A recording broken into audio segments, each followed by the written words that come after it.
our person with hearing loss.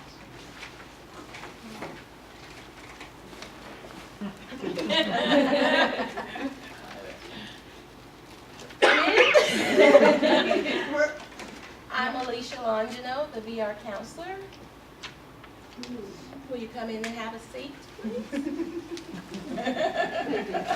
There you go. So, what brings you here today? Oh, she's going for signing day. Okay. All right. Yeah. There we go. Do you need a prop?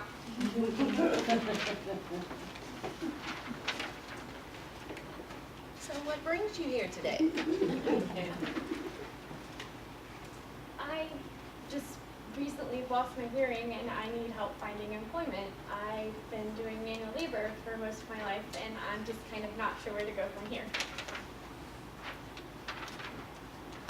Well, you've come to the right place. We'll be more than happy to assist you along this process. Can you tell me when you lost your hearing? It's kind of been an ongoing thing, but recently in the last 3 months, I've just noticed a significant decrease in my hearing. I've got my audiology report that I can show you. All right. Well, thank you for being so prepared with the documentation. All right, so I do notice that you have some sensory neural loss. Yes, that is what my doctor tells me. And how is that affecting you on the job? So I'm really concerned about the safety aspect of my job because of the type of work that I do. There is a lot of moving parts around me, and my employer and myself kind of sort of discuss the safety aspect of it, and we're not sure if it's something that I'm going to be able to continue doing, or if it's something that, it's just not going to work out. Okay. Well, it's common for employers to have some reservations about your hearing and how you'll be able to perform with that. One of the first things we may want to do is get an assessment Okay. to see how your hearing is and how we may be able to assist you with that. All right. Okay. Good deal. Okay, great. All right. You fixed a right work plan. I know it. Good deal. All right. So wait just a minute. I want your feedback. What did you think? What did you think was most awkward? First of all, and that's probably I should have clarified. This one is not a signer because but you're okay. Don't worry about that. This person was not an ASL user, and but you recovered really well. You handled that well, and still you would have done the same communication strategies. So what did you think? Yeah, Alicia. Yes. Well, I will say, as a counselor, the first thing I always forget, I'm going to meet a client who's hard of hearing, and I say, hey, well, John Doe? And I actually, need to walk over there sometimes, In the waiting room, that's right. When you go out to the door, open the door, behind the security guard, of course, and then you say, call out their name. Very good point. You're the first one, I think, all so far training to bring that point up. Yeah. How would you do that? If I know they are hard of hearing and they don't sign, I've used a Sharpie and just write the last name on a sheet of paper. Oh. So last name, walk out like you're at the airport, and you're picking somebody up. What I've done is ask the security guard who the person is, because usually they're the person that greeted them when they came in and signed in. Ask the security guard. That's what I was gonna ask. Yeah. All right. Yes, Alicia. I was going to say, generally the interpreter arrives first, and I meet them, and then the client comes, Yeah. and they kind of introduce themselves already, because a lot of times they already know or are familiar with the interpreter. And then we just all come back together. A tip for interpreters, one tip, I'm going to give you 2 freebies. You can book the interpreter to arrive like 30 minutes early. So you can prep the interpreter. And it's okay to say, you know, book the interpreter a little bit early before your client and say, okay, today I'm going to be doing this type of assessment. If you're doing like a interest inventory or something, whatever you're doing with your client, you can prep them. However, confidentiality is still intact. They don't need to know the entire backstory. They just need to know what's pertinent to that moment for that client. Okay. I'll give you the second freebie in a few minutes. And how did you feel, Eric?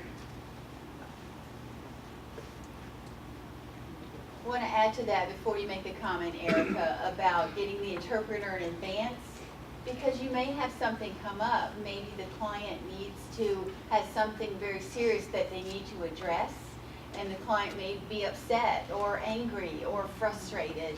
And if the interpreter is going to be able to have that mindset and they're going to be prepared, you can prepare them. Because of course the interpreter wants to maintain that role of neutrality and to be neutral. But if you give them a heads up beforehand, it can just make things go a little bit smoother. And sometimes, you know, one common myth is that deaf people get angry easy. And you know, the deaf people may have a big signing space. They may have big signs and they may have a lot of facial expressions. But that doesn't necessarily mean anger.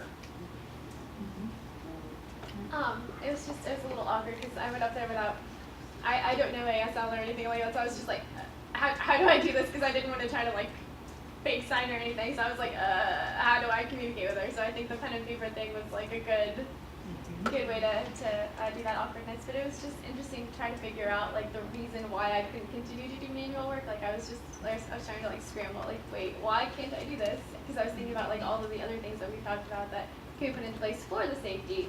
But as a client who's never looked into something like that, they have no way of knowing that they can in fact continue to do what they're doing.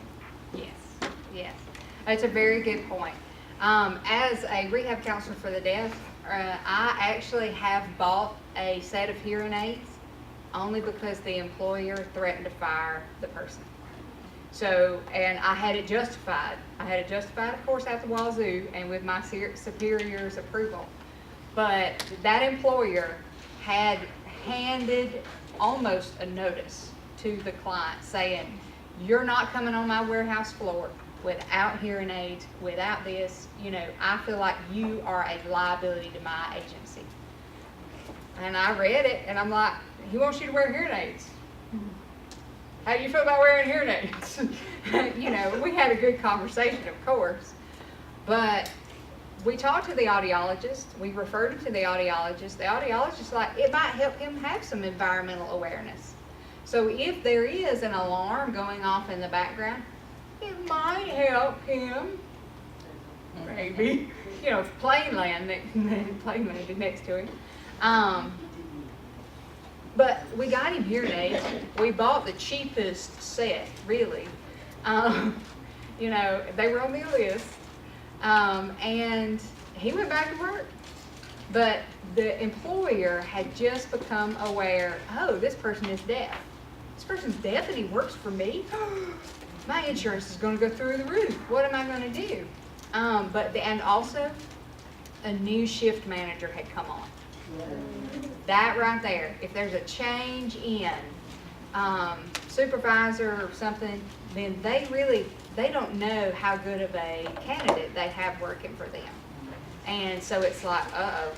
But, so they also, if they experience a change or a dramatic shift in their hearing, they have to readjust. And they have to develop new coping strategies to try and cover up the hearing loss. So they may not know if they work in a warehouse, they have to have a radio. It's kind of like a CB, but it's a closed circuit radio. They may not understand the garbled speech on that radio. Oh, how am I going to be able to do my job? How are they going to tell me what floor I have to go to? So it's just a whole mind shift for them. And I think, Jared, were you going to add something to that? So speaking of warehouse environment, I've had experience working in a warehouse myself. So let me give you an example. I was around 18 at that time. I was working in a factory warehouse, assembly line, production environment on the night shift. And they would ship in the daytime, but I would always have to tell my boss if like the equipment, the end product was piling up and it was too heavy for me to manually put it on the pallet jack. So I would have to go and say, I need a forklift to move this equipment. And I had to do it over and over again. And finally I would just say, forget it. I had to figure out how to drive a forklift myself. So I was explaining, you know, I just had to figure out how to do it myself, but I didn't have a forklift license, but he taught me how to do it because he was tired of me having to come to him for help all the time. So he showed me how, and I picked it up and I ran it from then on. And it's a reason why maybe the employer might have some concerns. They just want to teach someone how to do it themselves so they can be independent. That's just an example. One thing that I noticed naturally with Erica and Alicia is you really did have good eye gaze. You were able to be in tune with each other. You were trying to make sure you focused on that. Did anybody from the audience notice anything? No? All good? I think they did pretty good. We'll give them a hand. All right, so we'll go to the next one. Okay. So this one is a user of American Sign Language. They are calling into your office. Trust me, Jared and I have pop called y'all a couple of times. But do not hang up. Wait just a minute. Count to 10. Just take a moment to breathe. It's not a robocall. They are not trying to sell you new siding, nothing like that. Just hang on. This person has lost their hearing aids. He's an ASL user. He works in a warehouse. Okay, so be thinking about what questions you would ask. We already you should have some because we've kind of talked about this a little bit. So take just 1 or 2 minutes amongst yourselves with your partner. And what would you say on this phone call?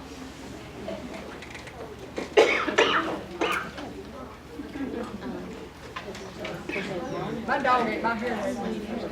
My dog. It happens. They love your way.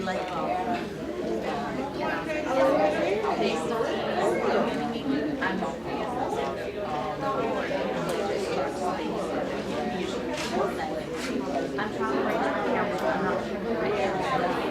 And it's very, very like, you know,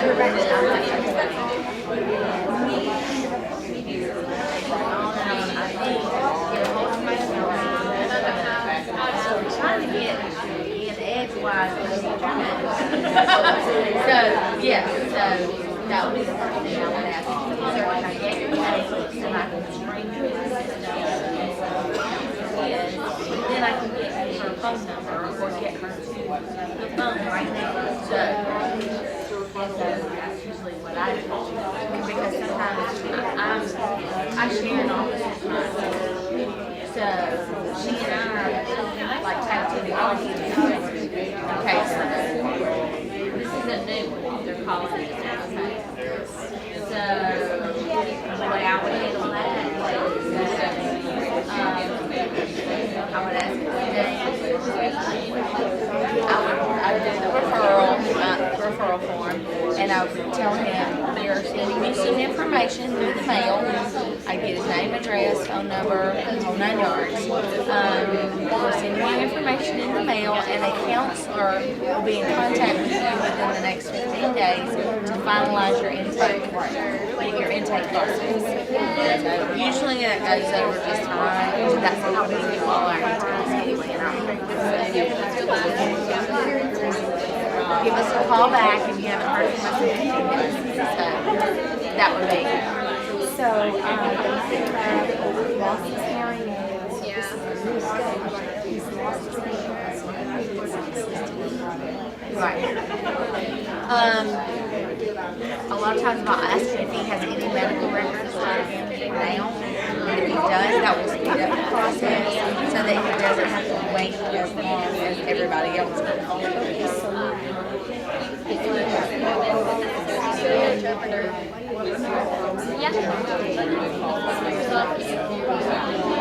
Right. Well, that, sometimes it doesn't matter because we can just refer him to our vendor if he chooses that. So I always give it as a client choice. Tell the client, this is the way I can do it fast, or the fastest way. It's up to you to make a choice. If you'd like to go with your vendor, we can put them on as a vendor, but it takes a long time to do that.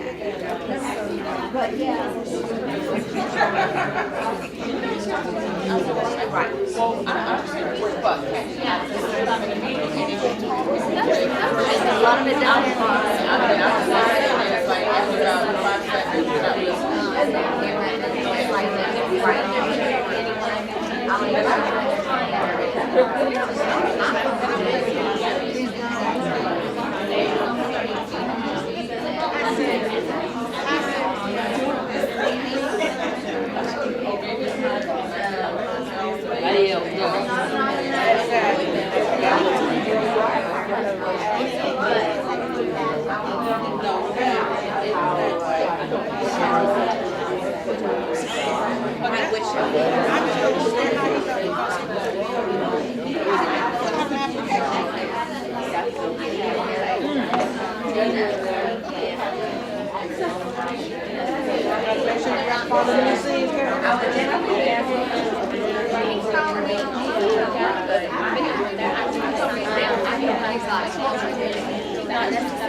Well, you remember I mentioned just I'm in Augusta. Your employee would totally be aware of that, as well as be able to send it. And if we, if you have a client who or a employee who is always They're still gonna have sound vibrations, they're gonna get something. well, they might have a kid that might need our service. So, or even that client, that employee might need our service because they're depressed, anxious, worried, concerned about their kid, or need some direction on how to get new answers. So we could do that. So He may have. I would always, any kind of services, I would go to a lawyer and to make that employer my friend. They would always call me. Hire. It's just a marketing thing. A marketing. Okay, let's get this show wrapped up. But anyway, that's how I would. All right, so any brave folks for the second example? Adrian, where'd you go? We're gonna call on her. Adrian had a good point. So are there any brave souls? Want to come up and try this? Okay, we'll talk through it. Keep things keep things expedited. Y'all shy. It's 3 o'clock. It's time for chocolate and hit the road. Okay. So you answer a relay call. This person is calling with either a video phone or with an old-fashioned TTY. It's a relay call of some kind. And you stayed on the phone long enough to answer that. And they tell you, hey, my dog ate my hearing aids. I lost my hearing aids. I can't find my hearing aids. I need you to buy me some new hearing aids. Now you know this person uses American Sign Language because they're calling you on relay. Probably. We're going to assume that. So, and Adrian brought this point to me and said, Rebecca, if they use American Sign Language, why do they need hearing aids? I mean, He works in a warehouse. So, any thoughts on that? If a person who uses American Sign Language, why would they still need hearing aids?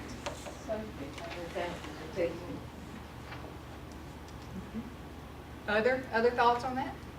Safety? Safety.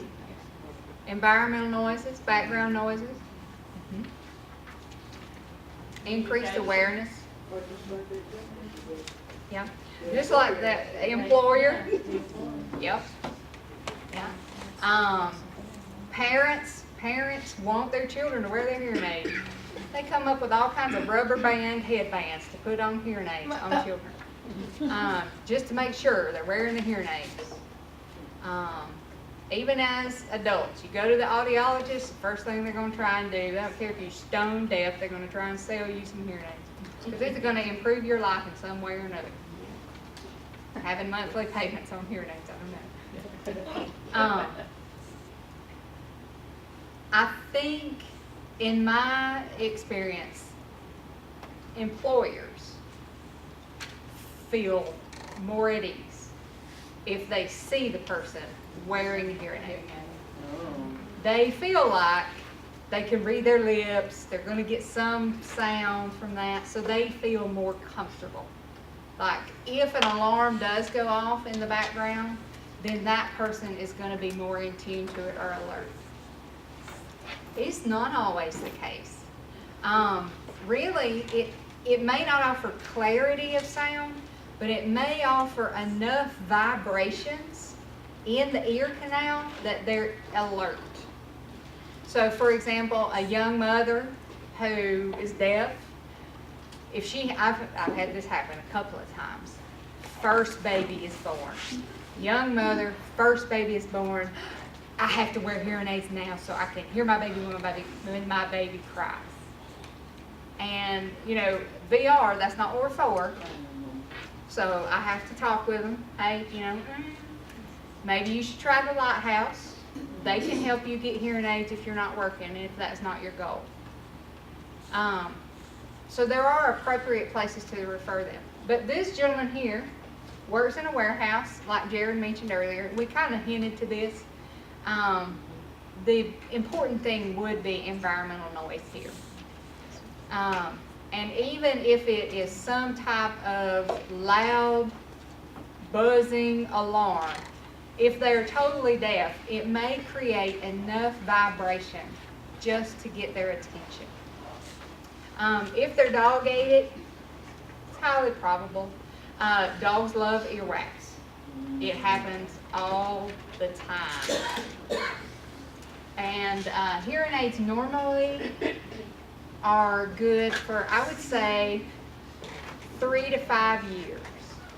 That's normally the life of a hearing aid. I've had some clients who kept them appropriately in a dry box and got 7 or 8 out of them. So, I know a few clients that have kept their hearing aids effectively for over 10 years before they finally wore out.